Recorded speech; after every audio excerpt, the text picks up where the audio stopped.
Hey everyone, welcome back to my YouTube channel. जिनका भी prelims examination clear हो गया है, मैनी कॉन्ग्रेचुलेशंस। एक स्टेप आपने क्लियर कर लिया है। अभी नेक्स्ट स्टेप है मेंस एग्जामिनेशन।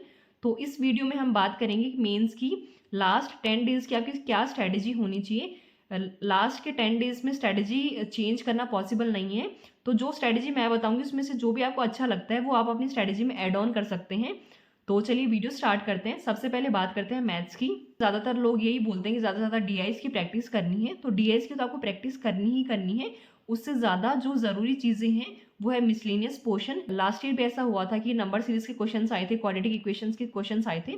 तो इन क्वेश्चंस की आपको प्रैक्टिस करनी है। उसके बाद में जो डेटा सफिशिएंसी वाले क्वेश्चंस होते हैं उसमें आपको पूरा आंसर नहीं निकालना होता है। उसमें बस आपको ये बताना होता है कि कौन सी स्टेटमेंट सफिशिएंट है आंसर निकालने के बाद में। जो Q1 Q2 वाले क्वेश्चंस होते हैं, जो कंपैरिजन वाले होते हैं कि Q1 स्टेटमेंट बड़ी है, Q2 स्टेटमेंट बड़ी है, उस टाइप के क्वेश्चंस आपको प्रैक्टिस करने।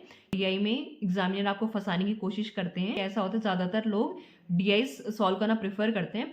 तो अगर कोई एक बड़ी डीआई है, आपने उसे देख के छोड़ दिया, और जो छोटी डीआई अगर आपने वो उठा ली, उसके बाद में आप ऐसे सोचते हैं कि हाँ ये तो मैं कर ही लूँगा, और एट लास्ट अगर आप वो नहीं कर पाते तो आपको जो मोरल है वो इतना ज़्यादा डाउन हो जाता है। तो आप जो क्वेश्चन सेलेक्ट करेंगे वो भी आपको बहुत सोच समझ के क्वेश्चन सेलेक्ट करना है। क्योंकि कई बार ऐसा होता है कि बड़ा क्वेश्चन देख के हम छोड़ देते हैं और बड़ा क्वेश्चन देख के हम उठा लेते हैं, और एट लास्ट वो क्वेश्चन हमारा बनता नहीं है। तो आपको जो टॉपिक्स मैंने बताए मिसलिनियस, उनकी आपको प्रैक्टिस करनी है। उसके बाद में डीआईस, देन लास्ट में आता है अरिथमेटिक। देन नेक्स्ट बात करते हैं रीजनिंग की। रीजनिंग का भी यही है कि ज़्यादातर लोग बोलते हैं कि पजल्स की प्रैक्टिस करनी चाहिए। पजल्स तो आती ही आती हैं, लेकिन IBPS PO में 3 से 4 पजल्स आती हैं, और जो मैक्सिमम कैंडिडेट्स हैं वो एक या फिर 2 पजल ही बना पाते हैं। इसलिए इस पोर्शन में भी जैसे कोडिंग डिकोडिंग हो गया, मशीन इनपुट आउटपुट के क्वेश्चंस हो गए, डायरेक्शन के कोडेड वाले क्वेश्चंस हो गए, उसकी आपको प्रैक्टिस करनी है। और स्टार्टिंग में जब आप मॉक अटेम्प्ट करेंगे, एक बार आप करके देखना कि अगर आप पहले पजल से सॉल्व करते थे, और इस बार जो मैं स्ट्रेटेजी बता रही हूँ वो आप करके देखना कि पहले जो मिसलेनियस के क्वेश्चन है वो आप सॉल्व करना।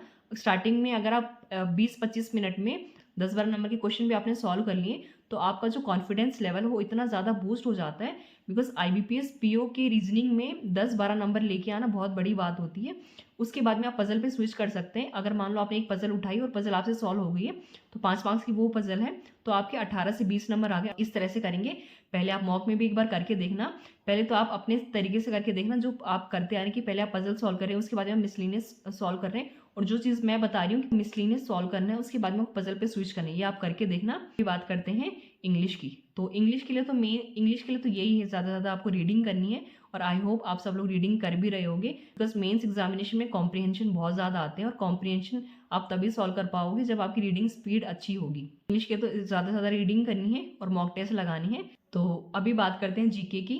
तो जीके में 2 टाइप के कैंडिडेट्स होते हैं, कि जो एक तो वो होते हैं जो जीके डे 1 से पढ़ना स्टार्ट कर देते हैं। तो उनके लिए तो यही है कि जो चीज़ें उन्होंने पढ़ी हैं उनकी आपको मल्टीपल टाइम रिवाइज करना है। और सेकंड बात करते हैं उन कैंडिडेट्स की जिन्होंने अभी तक जीके पढ़ना स्टार्ट ही नहीं किया है। उनके लिए मैं ये बोलूँगी कि आप 3 महीने की बैंकिंग अवेयरनेस कर लो, क्योंकि IBPS PO में 10 से 15 मार्क्स की बैंकिंग अवेयरनेस आती है। उसके बाद में अगर आपके पास में टाइम होता है तो आप अक्टूबर की एंड सितंबर की 3 जो टॉपिक मैंने आपको बताए हैं, ranking and indices, appointment and national news, ये 2 महीने के आप कर लो, तो आपके 15 से 17 नंबर तो आ ही जाएंगे। अभी लास्ट है डिस्क्रिप्टिव, जिसमें काफ़ी बच्चों को बहुत डर लगता है कि हमारी इंग्लिश अच्छी नहीं है तो हम कैसे करेंगे। तो इसके लिए मैं एक चीज़ बताती हूँ आपको। डिस्क्रिप्टिव में एक ऐसे होता है, एक लेटर होता है। तो जो लेटर होता है वो सबसे ईजी होता है और मोस्ट स्कोरिंग टॉपिक भी होता है वो।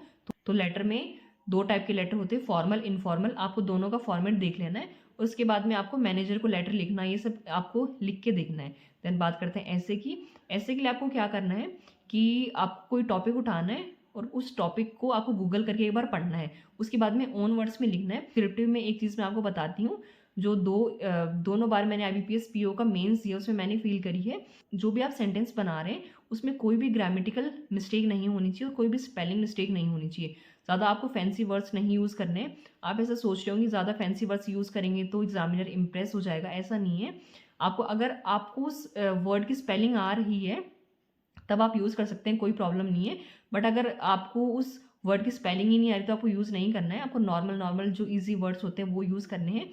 और जो भी आप सेंटेंस बना रहे हैं वो आप एरर फ्री सेंटेंस होना चाहिए। अगर आपको ये स्ट्रैटेजी अच्छी लगती है तो आप अपनी स्ट्रैटेजी में इसमें से कुछ इंप्लीमेंट कर सकते हैं। बेस्ट विशेस आप सबके साथ में। मेंस एग्जाम आप अच्छे से दे के आइए, और मेरा भी एग्जाम है तो मैं भी बताऊंगी कि कितने मेरे अटेम्प्ट्स हुए हैं। तो चलिए मिलते हैं नेक्स्ट वीडियो में, तब तक के लिए अच्छे से पढ़ते रहिए। जो स्ट्रैटेजी मैंने बताई अगर अच्छी लगती है तो आप इम्प्लीमेंट करके देखना।